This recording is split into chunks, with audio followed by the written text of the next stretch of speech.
Hello and welcome to the Sallie Tomato YouTube channel. I'm Kate, and here at Sallie Tomato we enjoy bringing you tutorials that both educate and inspire. I hope today's project inspires you with options to incorporate into your future bag making.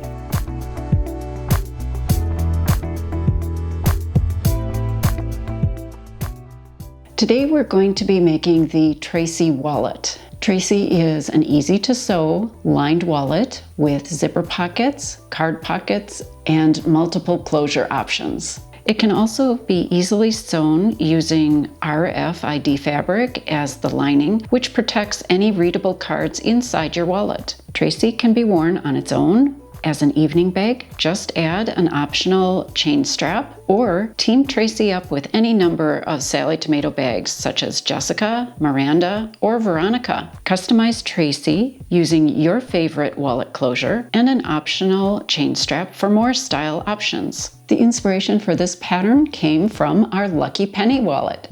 We made it a little bit larger, added lining, zipper pockets, more card pockets, and options for closures. When the Tracy wallet is closed, the finished size is 7.5 inches wide, 4.5 inches high, and 1/2 inch deep. It features magnetic or lock closure options, exterior zip pocket, interior card pockets, slip and zipper pockets inside, and the optional chain strap. Before we get started, be sure to grab a pattern. See the description below this video and then follow the link to access all the pattern information. All the patterns can be found at sallietomato.com. Be sure to use our retailer locator on our website to find a Sallie Tomato retailer near you. All the supplies you need are listed on the back of the pattern cover. For this project, we recommend cork fabric, faux leathers, or other non-woven fabrics because there are exposed raw edges. All right, decide on your fabrics, gather your pattern and supplies, then cut out all your pattern pieces following the pattern instructions, and let's begin.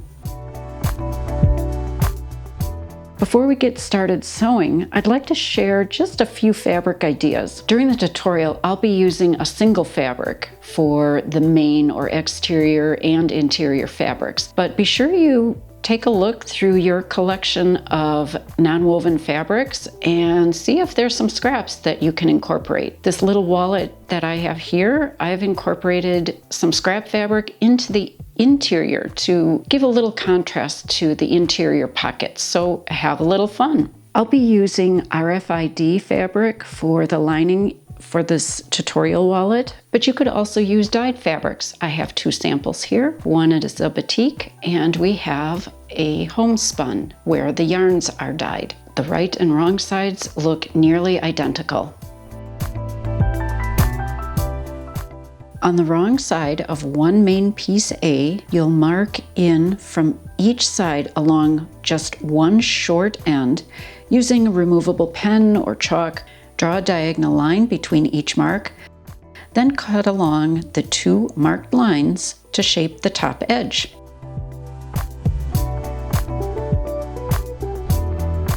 Also mark in from each side along the opposite short end of piece A, and be sure to refer to your pattern for the exact measurements. Again, draw a diagonal line between each mark, and then cut along the 2 marked lines to shape the bottom edge. If you prefer rounded corners, position a small spool of thread in each angle corner, trace the outer spool edge, and then trim. Repeat these steps to shape the remaining main piece A and the lining or RFID piece A. Repeat shaping the bottom corners using the smaller measurement on just one main piece C. That's going to be an interior card pocket B, just like I've done here. On the wrong side of the main piece A exterior, you'll mark a horizontal line in from the top short edge. Be sure you refer to your pattern instructions for these measurements. Then you'll mark a second horizontal line just below the first. You'll also mark a vertical line in from each long side. These lines create a zipper placement box. You're going to cut out the zipper placement box then.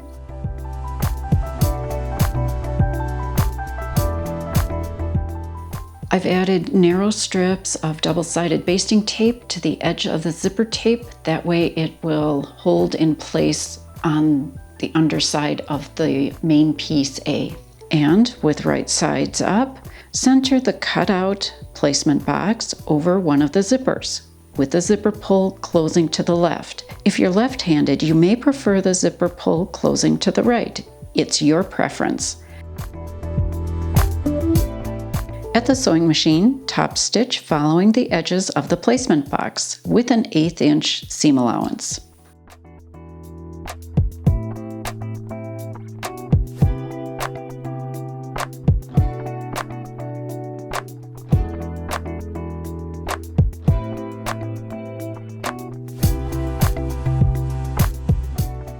On the wrong side, trim the zipper end an 1/8 inch in from the exterior edges. This is going to ensure that the zipper ends are encased as you assemble the wallet. On the right side of the piece A exterior, you're going to install the female half of the magnetic snap. If you've chosen a magnetic snap as your closure, this will be centered and just up from the bottom short edge. Or if you're using a turn or flip lock as the closure, install the moving or male half of the lock. I'll be using a larger flip lock for the closure, so I will be installing that next. With wrong sides together, center one piece G facing over the hardware prongs and the washer, and you'll want to glue that in place using permanent glue. If you're using a larger turn or flip lock, like I am, use some of your scrap fabric to cut a larger facing. These facings will protect the lining from the hardware edges. Be sure to visit our YouTube channel for helpful video tutorials on installing a variety of hardware closures. We're ready to prepare the card pockets. Top stitch an 1/8 inch from the top indented edges of each piece B and piece C into your card pockets.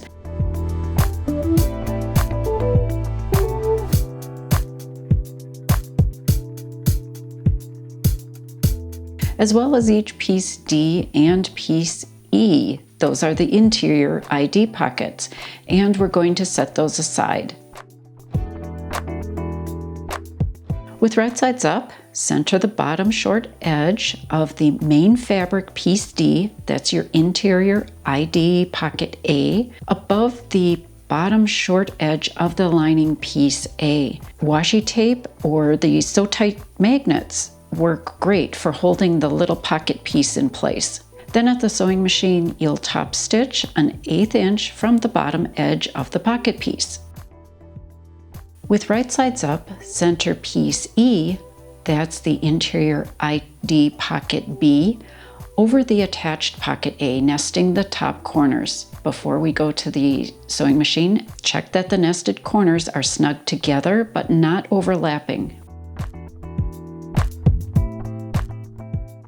And then top stitch both the sides and bottom using an 1/8 inch seam allowance, beginning and ending at the top edges of the ID pocket A.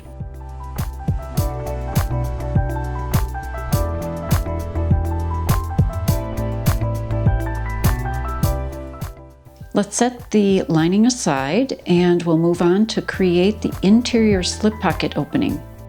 On the wrong side of the main piece A interior, mark a horizontal line in from the top short edge, and then you'll mark a second horizontal line 1/4 inch below the first line. Also mark vertical lines in from each long side. The lines create an opening box, which you can go ahead and cut out.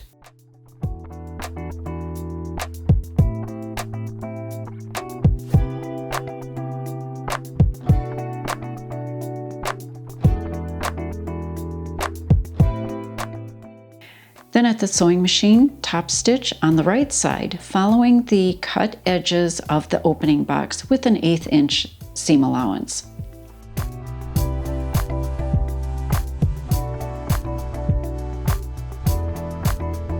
We're ready to add the interior zipper. Follow your pattern to mark a zipper placement box in from the top short edge. Then you'll cut out the box and position your zipper centered within the box.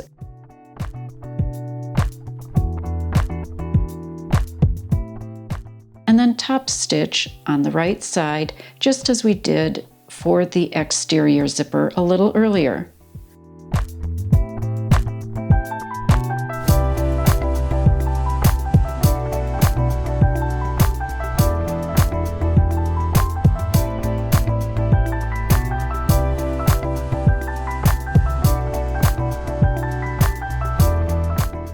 Adding the strap loops is optional. It's going to allow you to add the chain strap if you'd like to. Top stitch the long edges of the main fabric piece F strap loop. It's one long piece, and you can see here I've already top stitched both long edges and then cut those into 2 equal lengths, just as I've done here.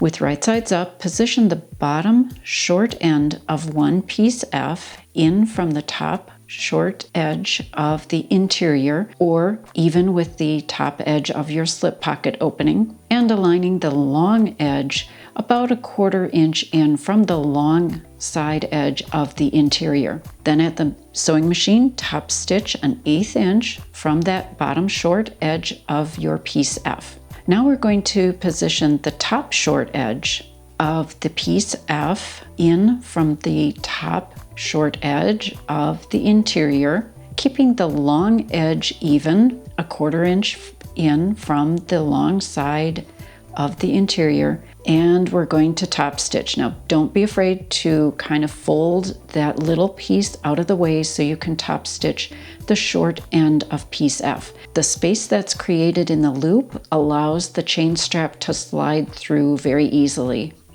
And you'll repeat these steps to attach the remaining piece F to the opposite long side of your interior, just like I've done here.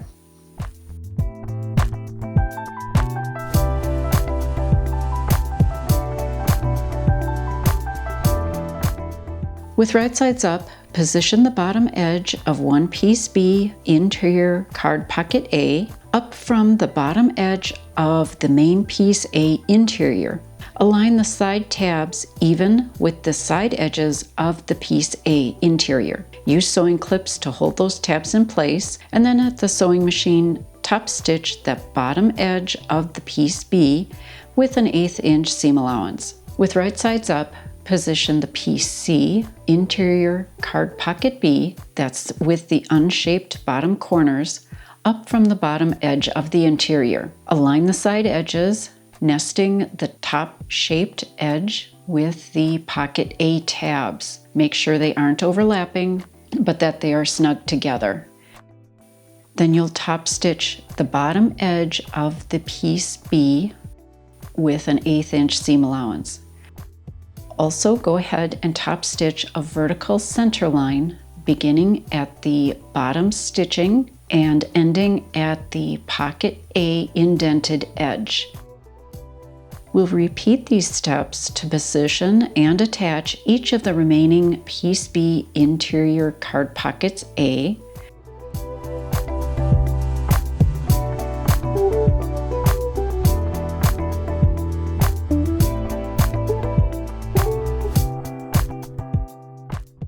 The edges of all these pockets are going to be secured as we assemble the wallet.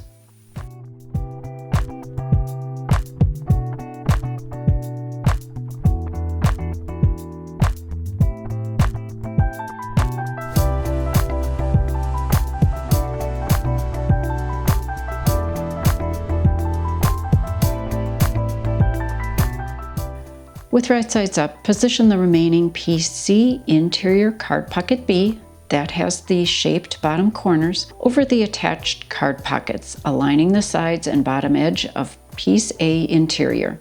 Hold the layers together with sewing clips, top stitch a vertical center line beginning at the bottom edge of the pocket B and ending at the bottom edge of the zipper placement box.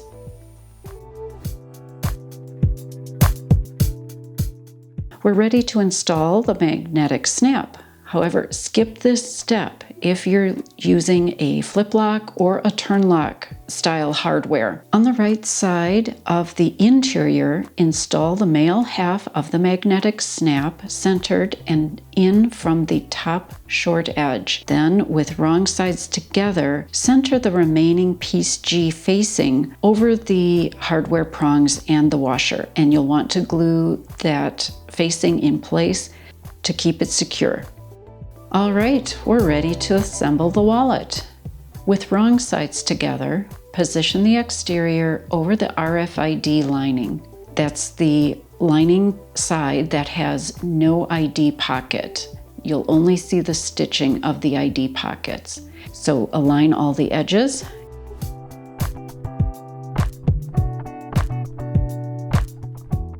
And now at the sewing machine, top stitch on the right side of the exterior, following the top stitching along the top of the zipper box.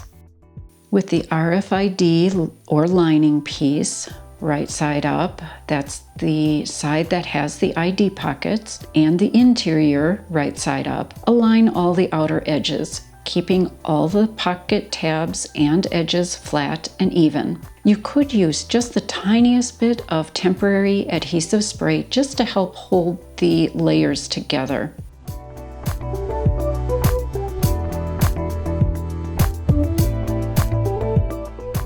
At the sewing machine, top stitch with an 1/8 inch seam allowance following the outer edges.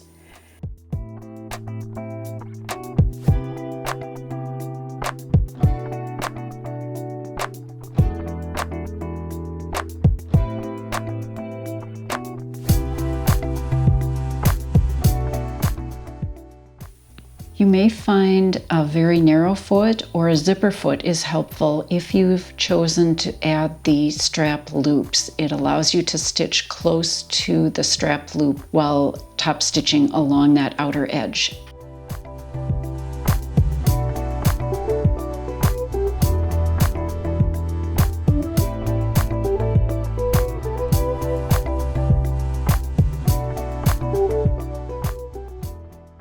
To create the slip pocket, top stitch above the interior zipper, following the previous top stitching line.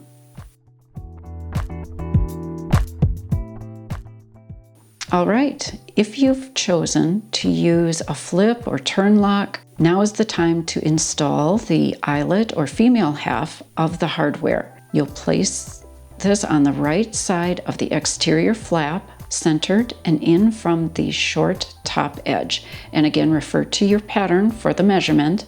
Here I've installed the designer flip lock, and we're ready to apply the chain. To install the chain strap, thread the chain hardware through the chain loops and then hook them together at the interior of the wallet to create the strap.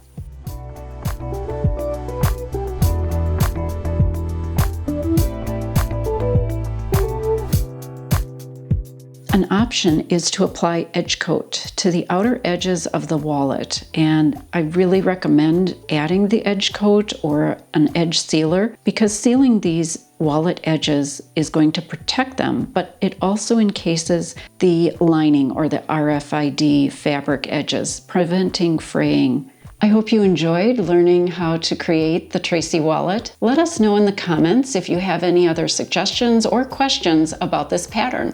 Please share and show off your photos of your completed project. We'd love to see how you style with your Tracy wallet. Use the hashtag Sallie Tomato and Tracy wallet on social media so we can be inspired by you. If you like this tutorial, please give it a thumbs up and be sure to subscribe. That way you won't miss any future videos. Thanks for watching, and I hope you'll check out the rest of our pattern line for more creative projects. Until next time, have a great making day.